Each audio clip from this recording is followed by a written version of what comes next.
Today we're going to solve 3 types of percent problems. We're going to do that by translating those percentage questions into mathematical expressions with a variable.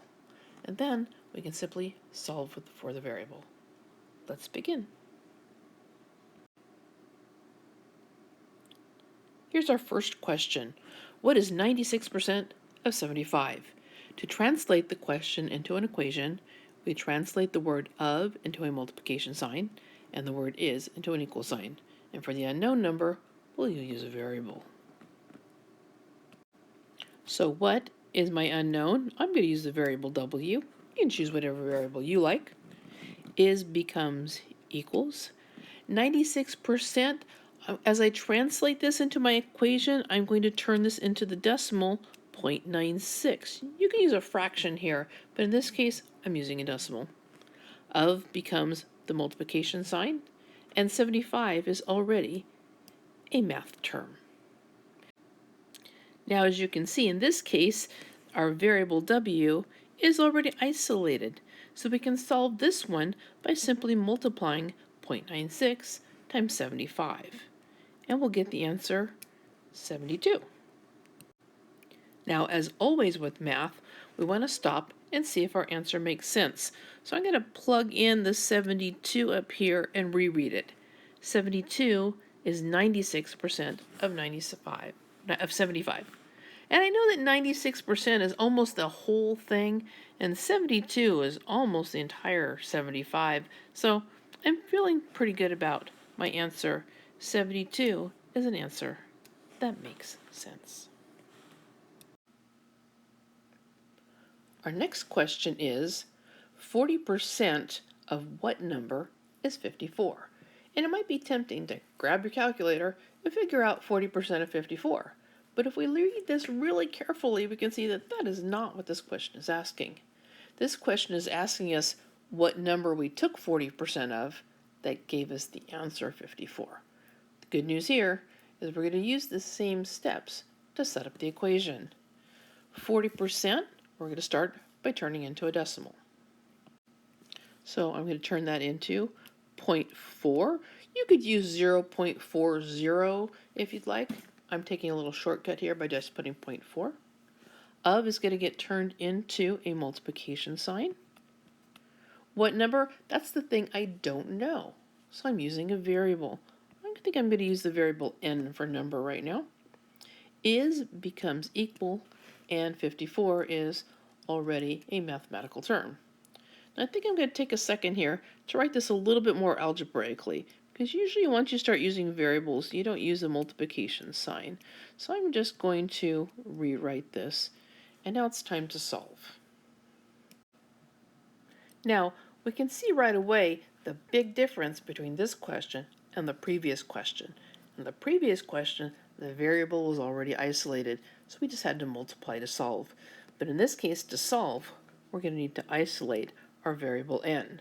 And we can see that we're multiplying n times 0.4, so to isolate our variable, we're going to do the opposite of multiplying, which is, of course, dividing.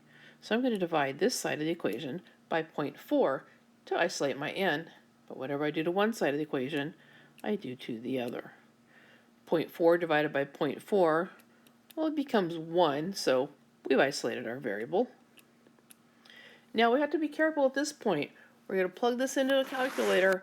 We want to remember that when we read math, it's just like reading a book. So we enter this in the calculator, we're going to do 54 divided by 0.4. We read this from the top down. 54 divided by 0.4 is 135.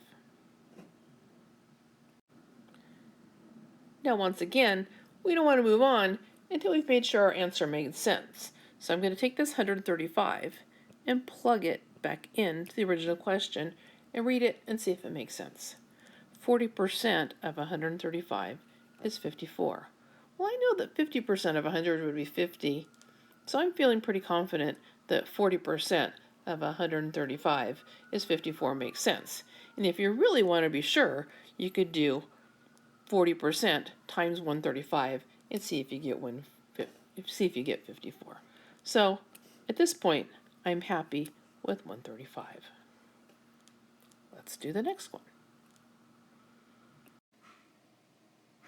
Our next question is 36 is what percent of 60? To translate the question into an equation, we translate the word of into a multiplication sign, the word is into an equal sign, and for the unknown, we'll use a variable. 36, already a mathematical term, is becomes equals. What percent? I don't know. I'm going to use a variable. I'll use the variable p for percent. Of becomes times, and 60 is already a mathematical term. Now I'm going to take a second to rewrite this. I'm going to rewrite it without the multiplication sign. Sometimes the multiplication sign can be confused for a variable. So once we start using variables, we don't use the multiplication sign, but it was handy for setting up this problem. Now let's solve for our variable. In this case, just like the last problem, the variable is not isolated, so we're going to have to solve for the variable. In this case, we're multiplying the variable by 60, so to isolate the variable, we're going to divide by 60.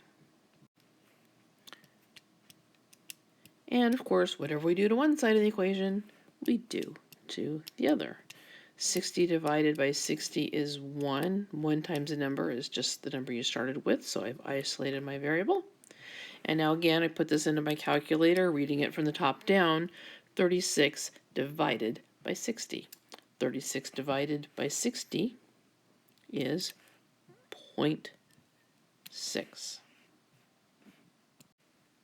Now, we were asked to find a percent, and I've got a decimal here, so we're going to need to turn our decimal into a percent.